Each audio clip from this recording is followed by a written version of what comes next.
中国古城地图。中国是一个历史很长的国家，如果想了解历史上的中国，一定要去中国的古城看看。北京、南京和西安是不能错过的三座古城。说到北京，就要先了解一下北京的历史了。近800年前，皇帝们开始住在北京，所以现在在北京还可以看到皇帝的房子、故宫，也能看到皇帝的花园、颐和园。现在的北京有6环，2环里面就是以前的老北京。这里除了皇帝的房子，还有很多普通人的房子。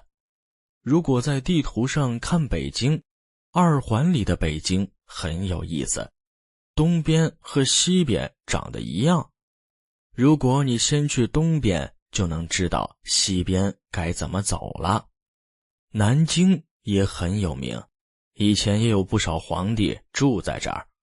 南京在中国南方的江苏，从2600年前开始，南京就是一座城市了。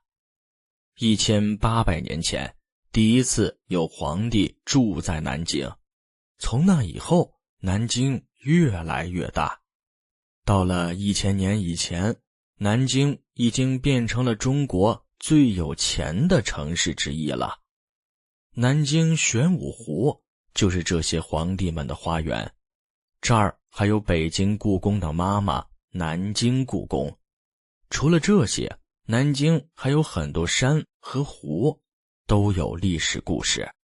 南京还有一件有意思的事情，南京人非常爱吃鸭子，人们常说没有一只鸭子能离开南京。